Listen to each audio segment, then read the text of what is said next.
தாய்மார்கள் எல்லாம் எப்ப சிந்திக்க போகிறோம்?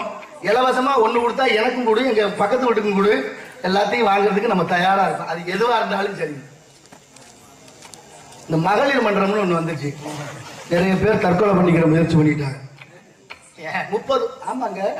இந்த பொம்பளை பிள்ளைய தாங்க ஒழுங்கா இருந்துச்சு. வீட்டுல ஏதோ சமைச்சோமா, வாசலை கூட்டணுமா, வீட்டை கூட்டணுமா, விறகு வெட்டணுமா, தோட்டம் ஆக்கணுமா, சாப்பிட்டோமான்னு இருந்துச்சுங்க. பொம்பளையில பூரா கடனாளி ஆக்கிட்டாங்கல்ல. வேற யார்ட்டாவது கடன் வாங்கியிருந்தா கூட இன்னைக்கு இல்ல நாளைக்கு தரேன்னா போயிடுவான். அதை வந்து உட்கார்ந்துக்கிட்டு எந்திரிக்கிறான் இல்ல, தெரியுமா உங்களுக்கு? எத்தனை பேர் எனக்கு சொல்லியிருக்காங்க தெரியுமா? நல்லா இருந்த பொம்பளை பிள்ளைகளெல்லாம் கடனாளி ஆக்கி ஒரு ஊருக்கு 10 மன்றமா என்ன? ஆனா யாரும் முன்னேறதா இல்ல. சொல்லுங்க, யாராவது நல்லா இருக்கேன் இந்த மன்றத்துல கடன் வாங்கி நல்லா இருக்கேன்னு சொல்லுங்க. சொல்லுங்க, நான் பேசல இனிமே.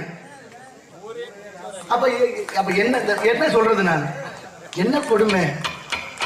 அது அவங்களுக்கு வாங்கினாலும் பரவாயில்ல, அவங்க பேர்ல வேற ஆளுக்கு வாங்கி கொடுத்து கட்ட முடியாம தடுமாறுறது. அவங்கள வந்து